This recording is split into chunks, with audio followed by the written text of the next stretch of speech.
Hi అండి, welcome to my channel అర్ణ CSN. బాగున్నారండి? నేను మల్టీగ్రెయిన్ పిండి అండి తయారు చేస్తాను అనమాట. అసలు ఇంట్లోనే నేను ఆడించుకుంటాను, బయట అసలు కొనము. ముందు ఎప్పుడో ఒక 5-6 సంవత్సరాల కిందట కొనుక్కునే వాళ్ళం అండి, ఆశీర్వాద్ అదేను. ఇప్పుడు ఏంటంటే ఇంట్లోనే ఆడించుకుంటున్నామండి. గోధుమలు తెచ్చుకొని కడుక్కొని శుభ్రంగా 2-3 సార్లు ఆరబెట్టి దాంట్లోనే ఇవన్నీ కలుపుకుంటున్నానండి. ఎందుకంటే షుగర్ పేషెంట్లకి చాలా మంచిది. అసలు నేను ఎక్కువ షుగర్ పేషెంట్స్ గురించే చెప్తున్నానండి. కొంచెం 50 దాటిన తర్వాత అందరూ ఇది యూజ్ చేసుకుంటే మంచిదండి. మామూలు బజార్లో కొన్న పిండిలు అన్నీ కల్తీలండి. అసలు ఏ వస్తువులు కూడా బాగుండడం లేదు, కొన్ని రోజులకే పురుగు పట్టేస్తుంది. నేను ఇలాగ 10 కేజీలు గోధుమలు తెచ్చి నేను ఆడించేస్తానండి. 5 కేజీలు గోధుమలకండి నేను ఇదిగోండి, ఇది 8 కేజీలు గోధుమలు అనమాట. నేను దీనికి 8 కేజీలు గోధుమలకి 1/2 కేజీ శనగలండి, పొట్టుతో నల్ల శనగలు, 1/2 కేజీ ఏమో జొన్నలండి, 1/2 కేజీ ఏమో ఇదండి సోలండి, ఒక 1/2 కేజీ ఏమో ఇవ్వండి కినోవా అండి. చెప్పాను కదా, కినోవా తింటే ఆరోగ్యానికి చాలా మంచిది, షుగర్ కంట్రోల్ అవుతుందని. ఇవన్నీ కంట్రోల్ చేస్తుంది అనమాట మల్టీగ్రెయిన్ ఆటా తింటే. కినోవా వేసానండి. మళ్ళీ జొన్నలు కొంచెం నా దగ్గర పావు ఉండి 1/2 కేజీ వేసుకోవచ్చు. ఎల్లోదండి, మక్కాయ అంటారు కదా మనము, కార్న్ అదండి, అది వేసానండి. ఇవన్నీ వేసి నేను ఆడించాను అనమాట. అవి కూడా నేను ఒకసారి కడిగేసుకున్నాను, కడిగేసి ఎండలో ఆరబెట్టుకొని ఇవన్నీ కలిపేసి ఆడించానండి. ఇదే మేము రోజుకి తింటాం అనమాట. 2 రోజులకు ఒకసారి ఇది రొట్టె చేస్తానండి. మధ్య మధ్యలో రాగుల పిండితోటి దోశ అనగా, అట్టనగా, లేకపోతే ఇదండి సంగటనగా, ఇలాంటివి కూడా చేస్తుంటాను.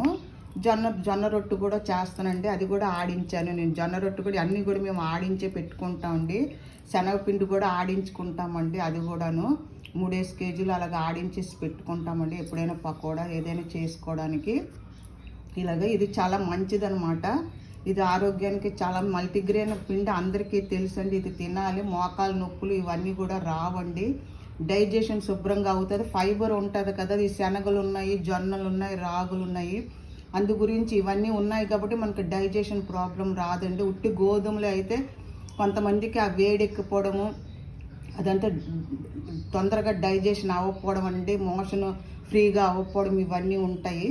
అందు గురించి ఇవన్నీ కలుపుకున్నాం అనుకోండి, మనకి టేస్ట్ కూడా బాగుంటుంది. అసలు పుల్క చాలా సాఫ్ట్గా వస్తుందండి. 1 గంట అవ్వండి, 2 గంటలు అవ్వండి, చపాతీ కూడా ఎక్కువ నూనె వేయవసరం లేదు. చాలా సాఫ్ట్గా ఉంటుంది, మెత్తగా ఉంటుంది. కొంచెం మనకు పళ్ళు ఇది అంతా వయసు అయిన కొద్ది పళ్ళు అవి కొంచెం బాగుండవు కదండి, వాళ్ళకి చాలా ఇదిగా ఉంటుంది. మీరు కూడా ఇంట్లోనే తయారు చేసుకోండి. కొంచెం ఒకసారి కష్టం అనిపిస్తుందండి, అవన్నీ కడిగి గాలించి ఇవన్నీ వేయడానికి. ఇప్పుడు అన్నీ నీట్గా వస్తున్నాయి కదా, కడిగితే చాలండి 2 సార్లు, అంతేం రాళ్ళు ఉండడం లేదు. అందుగురించి మీరు కూడా తప్పకుండా ఈ వీడియో చూసిన వాళ్ళందరూ ఇలాగ ఆడించుకొని ఏదైనా మనం ఇంట్లో చేసుకునేవే బెస్ట్ అండి. తర్వాత ఎన్ని రకాల జబ్బులు వస్తున్నాయి, ఎంత మందులు మింగవలసి వస్తుందండి. ఒక 1 అవర్ 2 అవర్ మనం కొంచెం స్పెండ్ చేసామంటే మనం ఇంట్లోనే తయారు చేసుకొని, ఎంతవరకు వీలైతే అంతవరకు మనం ఇంట్లో చేసుకోవడం బెస్ట్ అండి. ఇంకా అవ్వదు అనుకున్న వాళ్ళు ఇంకా ఇది ఎవరికి, లేడీస్ అందరికీ అవుతుందండి. జాబులకి వెళ్ళి వచ్చిన వాళ్ళు కూడా చేసుకుంటున్నారు. బయట ఫుడ్ ఎక్కువ తినకూడదండి అసలు. అదంతా మైదా కలుపుతున్నాడు కదా, మైదా వల్ల ఎన్నో ప్రాబ్లమ్స్ వస్తున్నాయి. అసలు మైదా అస్సలు తినకూడదండి. Thank you so much. మీకు కూడా నచ్చింది అనుకో. చూడండి పిండి ఎలాగా ఎంత సాఫ్ట్గా ఎల్లో కలర్లో ఉంది కదండి. అన్నీ వేసాం కదా, అన్ని విటమిన్స్ దొరుకుతాయండి ఇది. Thank you so much. మీరు కూడా ట్రై చేయండి. నా వీడియో చూసి లైక్ కొట్టండి, షేర్ చేయండి, సబ్స్క్రైబ్ చేయండి, కామెంట్స్ పెట్టండి ఏదైనా ఉంటే. Thank you so much.